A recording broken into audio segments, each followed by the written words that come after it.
오늘은 계시록 17장을 가지고 붉은 짐승을 탄 여자와 붉은 짐승의 정체에 대해서 보도록 하겠습니다.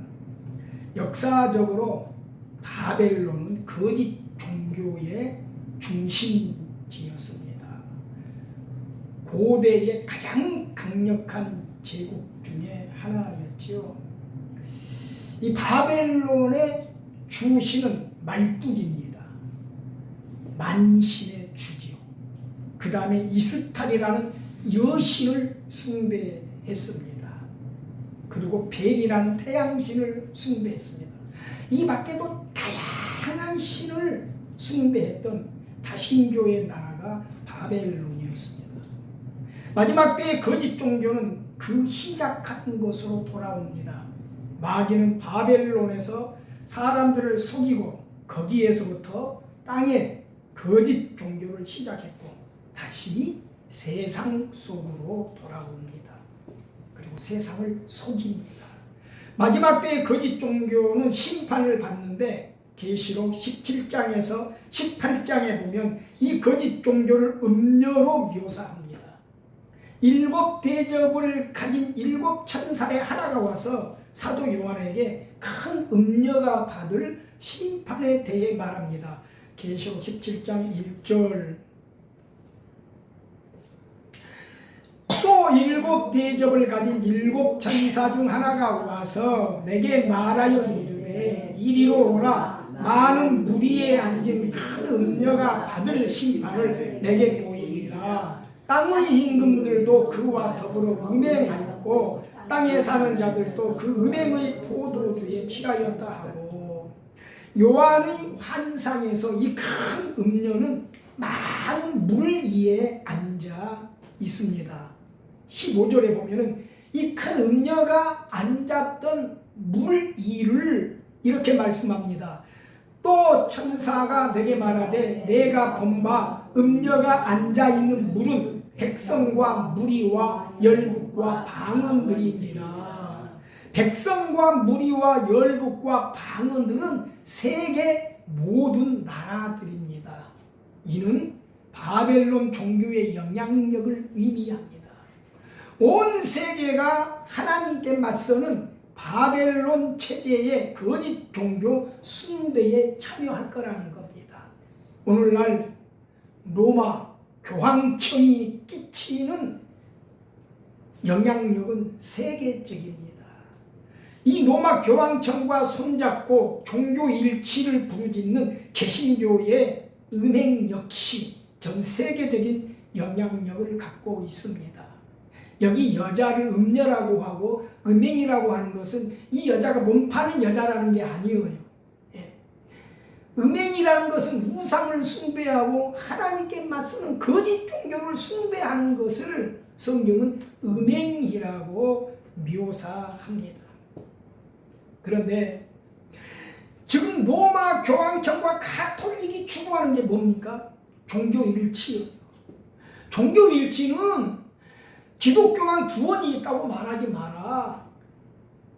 각 나라와 지역과 문화에는 그 지역과 나라와 문화가 추구하는 종교가 있고 하나님께 도달하는 길은 우리와 다를지라도 그들의 종교를 통해서도 있다. 이렇게 말하는 거예요. 예수님은 말씀하셨죠. 내가 곧 길이요 진리요 생명이니 나로 말미암지 않고는 아버지께 올 자가 없느니라. 그런데 로마 교황청 가톨릭은 다른 종교에도 우리와 표현은 다르지만 하나님께 이르는 길이 있다는 거예요. 그러면서 기독교 너희들만 구원이 있다고 말하지 말고 모든 종교를 일치하자. 모든 교회를 하나로 묶자. 여기서 말하는 교회는 예수 그리스도를 믿는 기독교회, 우리가 말하는 교회를 말하는 게 아니라 불교회, 힌두교회, 이슬람교회 다 교회잖아요.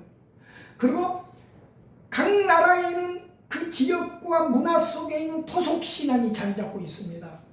옛날 우리나라의 무속이 오랜 세월 정신세계를 지배했듯이 아직도 동남아를 비롯한 아프리카 전 지역에는 그들이 숭배하는 토속 신앙이 자리 잡고 있고 그들의 정신세계를 지배하고 있습니다. 이 모든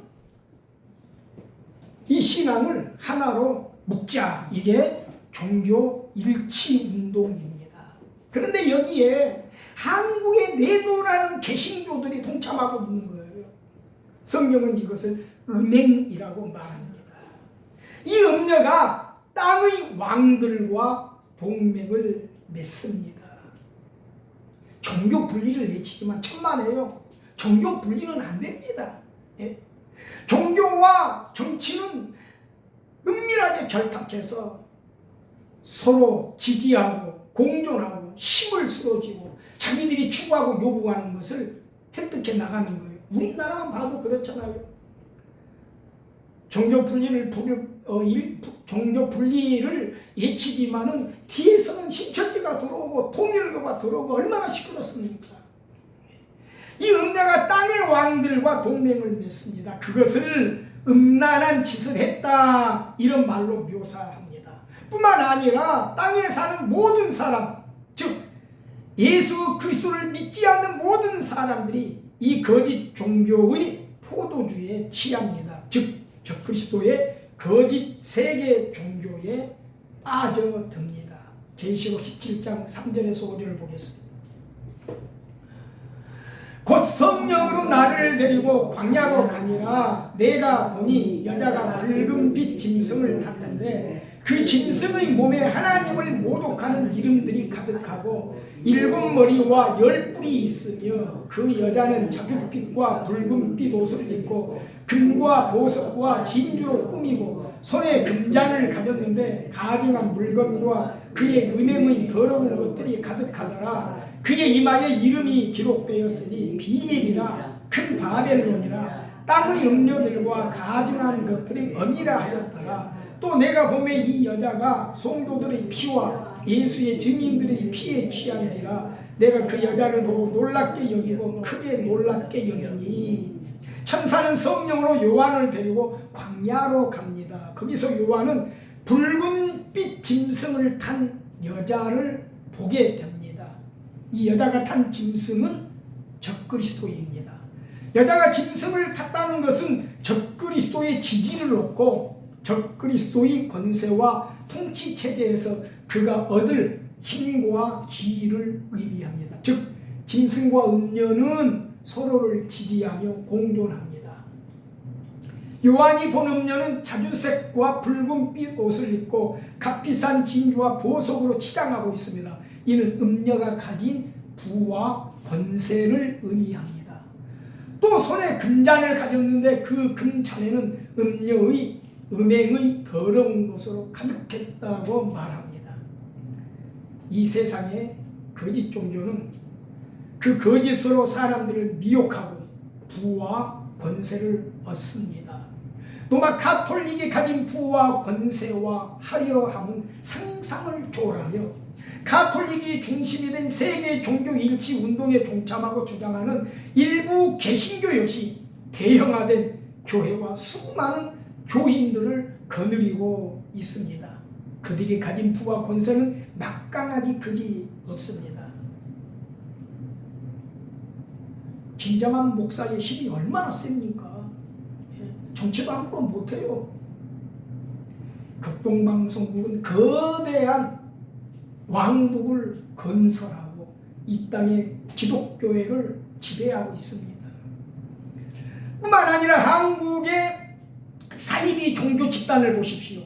신천지, 통일교, 하나님의 교회를 비롯한 이 사이비 종교 집단들은 그들만의 거대한 왕국을 세우고 막강한 부와 권세를 가지고 신도들을 움직이며 정치 권력에 기생하고 그들 왕국의 담벼락을 높이 쌓고 있습니다. 이 음행의 거짓 종교와 배도의 세력들은 마지막 때에 가장 극렬하고 무서운 심판에 처해질 것입니다. 나는 한국 개신교를 이해할 수가 없어요. 고린도전서에 바울이 말하는 하나님의 잔과 기신의 잔을 겸하여 마실 수 있느냐? 하나님이 그리스도와 벨리알이 어디 조화를 이룰 수 있겠느냐? 탄식을 합니다. 그런데 종교 일치를 부르짖는 세계적인 종교 통합에 한국의 개신교가 적극적으로 동참하고 있다는 사실이 개탄스러울 수가 없어요. 성경은 이걸 음행이고 음란한 짓이라고 못 박아 말합니다. 그리고 심판을 면치 못할 것이라고 말합니다. 붉은 짐승을 탄 여자, 즉 음녀의 만행은 그리스도인들을 핍박하고 피 흘려 죽게 한 것입니다. 역사적으로 거의 세계 모든 나라에서 그리스도인들은 박해받고 피 흘려 죽었습니다. 이슬람권 나라에서, 불교권의 나라에서, 힌두교권의 나라에서, 공산 치하에서, 일본 군국주의 식민 통치하에서 이루 헤아릴 수 없는 사람들이 예수를 믿는다는 이유로 처참하게 피 흘려 죽었습니다. 우리 권사님 아드님과 며느님이 천주교에 다니는지 제가 너무 카톨릭 이야기를 해서 죄송합니다. 그러나 진실을 말하는 거예요. 중세시대 1500년 동안 로마 카톨릭이 저지른 만행은 이루 헤아릴 수 없습니다. 그들은 거대한 종교 제국을 건설하고 성경과 복음을 그들 제국의 영화를 위해 각색했고 교황을 하나님의 자리에 올려 놓았고 기독교 신앙을 우상화 미신화했습니다. 성경은 오직 라틴어로만 기록했고 그리고 그 성경은 사제들만 읽게 했습니다. 만약 자기 나라 말로 번역해서 읽으면은 마녀 사냥을 해서 불에 태워 화형시켜 죽었습니다. 기독교 제약사라는 책이 있는데 대부분이 중세 로마 시대의 가톨릭이 저지른 일에 대해서 기록하고 있는데 거기에 보면은 무시무시하고 끔찍한 고문 기구들이 그림으로 그려져 나옵니다. 성경을 읽었다는 죄로 사람을 공중에 매달아서 아래는 날카로운 창을 꽂아놓고 사람을 서서히 내리고 항문을 뚫게 해서 죽이는 그런 고문 기계도 있습니다.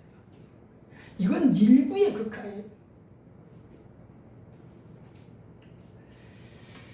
그래서 많은 종교 개혁자들이 성경을 자기네 나라 말로 번역해서 배포하고 성도들이 읽게 만드는 것이 발각되어서 처참하게 화형당하고 죽었습니다. 그 중에 스코틀랜드 후스라는 종교 개혁자. 이 사람이 죽으면서 이렇게 말합니다.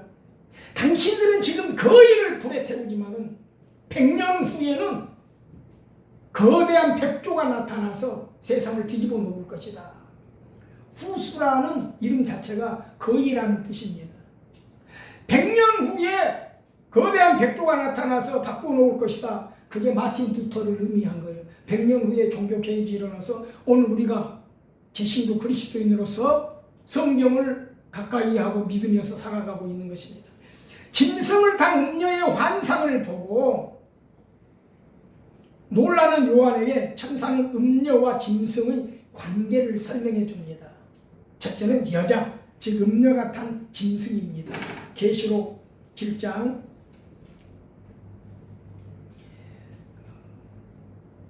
같이 읽습니다. 천사가 이르되 왜 놀랍게 여기느냐? 내가 여자와 그가 탄 7머리와 10뿔 가진 짐승의 비밀을 내게 이르되라.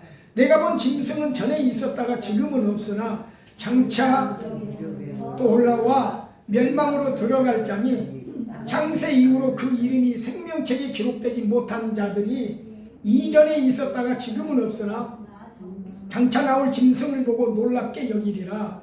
지혜 있는 뜻이 여기 있으니 이 7머리는 여자가 앉은 7산이요 또 7왕이라 5은 망하였고 하나는 있고 다른 하나는 아직 이르지 아니하였으나 이르면 반드시 잠시 동안 머무르리라. 전에 있었다가 지금 없어진 짐승은 8째 왕이니 7 중에 속한 자라. 그가 멸망으로 들어가리라.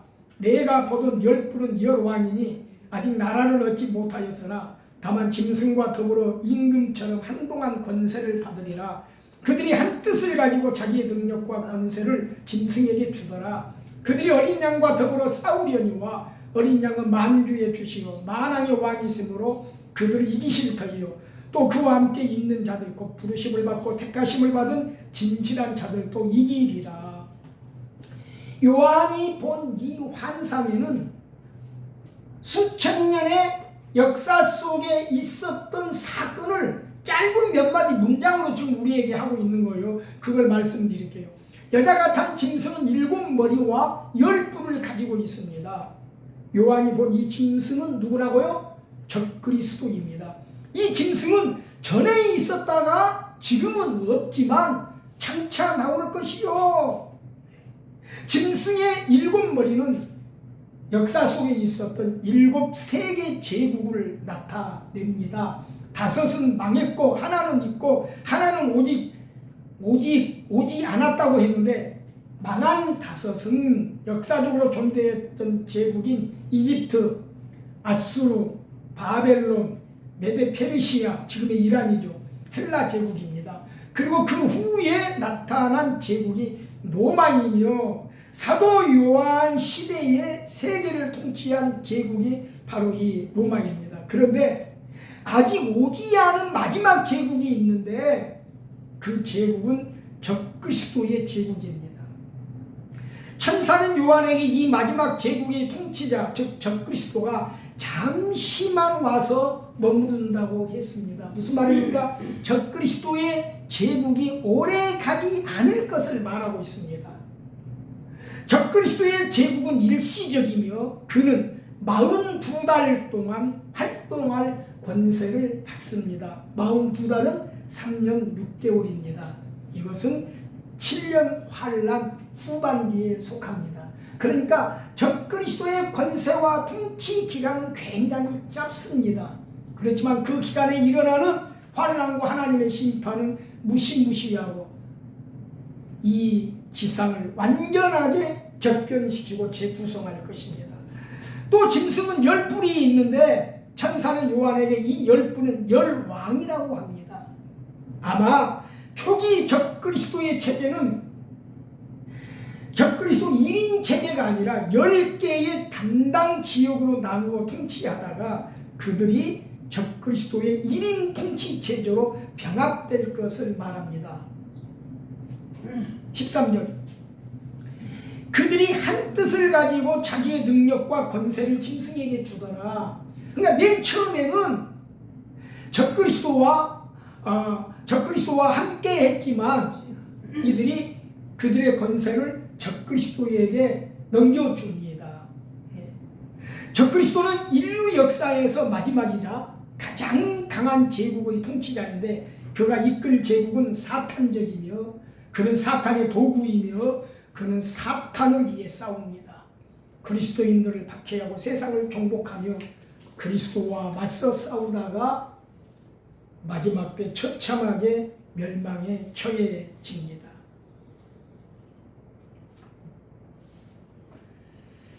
적그리스도와 그의 세계 제국이 한 뜻을 가지고 하나님께 맞서고 그러니까 예수를 믿지 않고 성령의 인침을 받지 않는 사람들 내에 모든 세계는 적그리스도와 한 뜻을 가지고 반하나님적인 거짓 종교를 가지고 누구에게 맞습니까? 그리스도에게 맞습니다. 하지만 어린 양 예수 그리스도를 결코 이기지 못합니다. 그는 예수의 재림과 함께 멸망을 당합니다. 그 이유는 예수 그리스도만이 유일한 주시요 만왕의 왕이시며 진정한 통치자이기 때문입니다. 왕이신 예수 그리스도와 함께 이기는 자들이 있는데 그 이기는 자들은 바로 그리스도인들이죠. 그들이 이기는 이유를 이렇게 설명합니다. 첫째는 선택받은 사람들입니다. 창세전에 하나님의 아들 안에서 택함받은 사람들은 그리스도와 함께 이기는 자들입니다. 둘째, 부름받은 사람들입니다. 하나님의 사람으로 부름받은 사람은 세상에 속한 자가 아니고 세상으로부터 불러냄을 받은 세상과 구별된 자들입니다. 그래서 그리스도인을 뭐라고 부릅니까? 성도라고 부르죠. 성도란 하나님께 속한 자라는 의미입니다. 셋째는 신실한 자들입니다. 신실함이 무엇인가요? 거룩한 행실과 경건함으로 세상을 따르지 않고 영생을 입증하며 사는 자들입니다. 영생을 입증한다는 말이 무슨 뜻일까요? 내 삶 속에서 예수 그리스도가 반영되어 나옴으로써 예수 밖의 사람들이 저 사람은 그리스도인이야 라고 신뢰할 수 있는 삶을 사는 자이죠. 근데 예수 밖에 있는 주변의 사람들이 저 사람은 교회 다니는데 우리와 다를 바 아무것도 없어, 이렇게 그 사람을 본다면은 영생을 입증하는 자입니까? 아니죠. 빛과 소금이 아닌 것이죠. 영생을 입증하고 내가 하나님께 속한 하나님의 사람인 것을 반영하는 그런 복된 삶이 되시기를 바랍니다. 둘째, 붉은 짐승을 탄 음녀입니다. 어떤 학자들에 의하면은 붉은 짐승을 탄 여자, 즉 음녀를 로마 가톨릭으로 보는 견해가 많이 있습니다. 이 학설은 많은 교회와 목회자가 받아들이고 있습니다. 근데 저는 그 이상이라고 봅니다. 로마 가톨릭만 보고 딱 음녀라고 말하기보다는 마지막 때는 배도의 영, 배교의 영이 미혹하는 시대입니다. 아까도 말했지만 그래서 개신교가 세계 종교 일치 운동에 가담하고 동조하는 것, 여러분 이것도 바벨론 거짓 종교 체제에 속한 것이라고 말할 수가 있습니다. 자, 그리스도의 체제에 동조하고 이익을 쫓는 모든 종교 세력 집단은 바로 짐승을 탄 음녀에 속한다고 말할 수가 있습니다. 이 적그리스도는 이 음녀와 손을 잡습니다. 오늘 우리나라만 보더라도 정치가 자꾸 종교와 손을 잡으려고 하잖아요. 또 종교는 자꾸 권력의 곁으로 다가가려고 합니다. 그래서 서로 주고받는 거예요. 서로 공존하고 자기들이 원하는 이익을 추구하고 획득합니다. 이게 음녀입니다. 이게 음행입니다. 이게 음란입니다.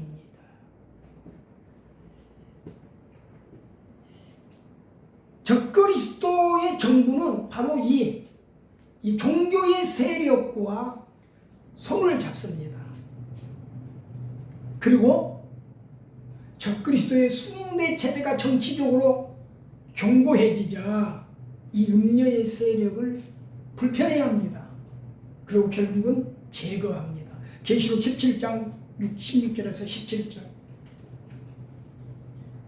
내가 본 바 이 열불과 짐승은 음녀를 미워하여 망하게 하고 벌거벗게 하고 그의 살을 먹고 불로 아주 사르더라. 이는 하나님이 자기 뜻대로 할 마음을 그들에게 주사 한 뜻을 이루게 하시고 그들이 나라를 그 짐승에게 주게 하시되 하나님의 말씀을 응하기까지 하시니라. 적그리스도는 자기만을 숭배하기를 원합니다. 자기만이 신이라고 칭함받기를 원합니다.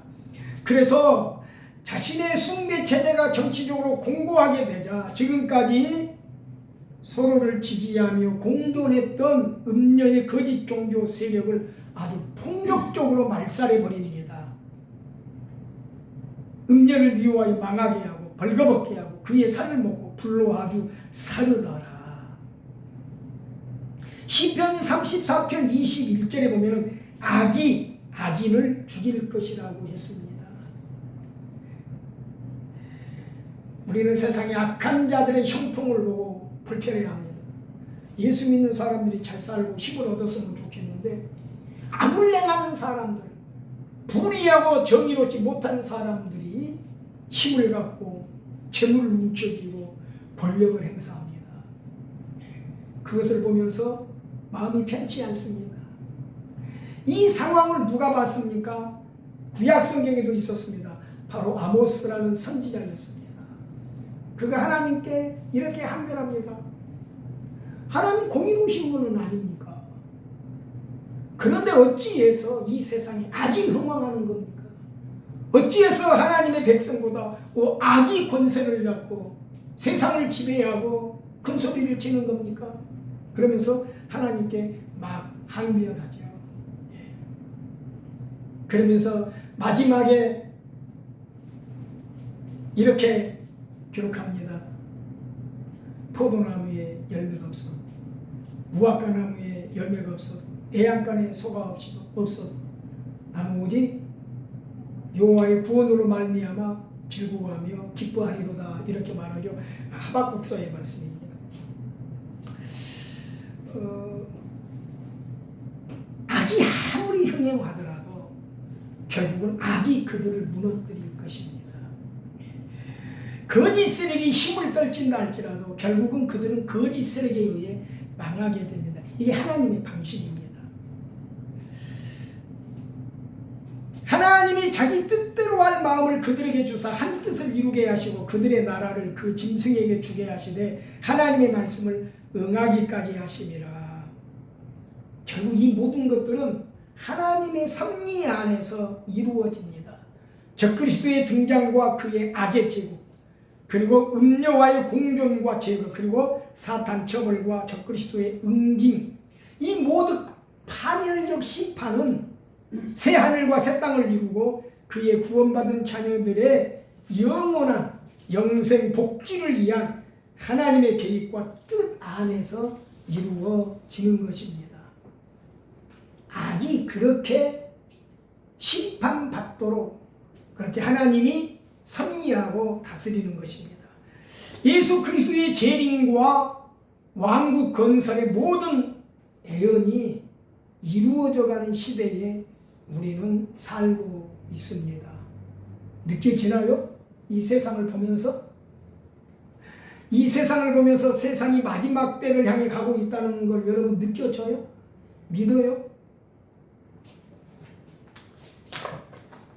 정채원 집사님, 그렇게 믿어집니까?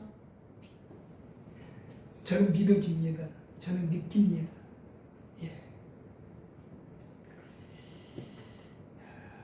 늘 깨어 기도에 힘쓰며 주님과 신실하게 동행하며 승리하는 믿음의 삶을 살도록 우리 모두 힘쓰도록 하십시다. 아멘. 개인의 종말과 더불어서 이 세상의 마지막 종말을 향해서 가는 시대에 우리는 살아가고 있습니다. 개인의 종말도 복되어야 되겠고 끝까지 살아서 하나님의 섭리 안에서 세상에 나타날 일들을 보면서 살아가는 그리스도인들 역시 그리스도 안에서 복되고 은혜로운 삶을 살아야 되겠습니다. 기도하겠습니다.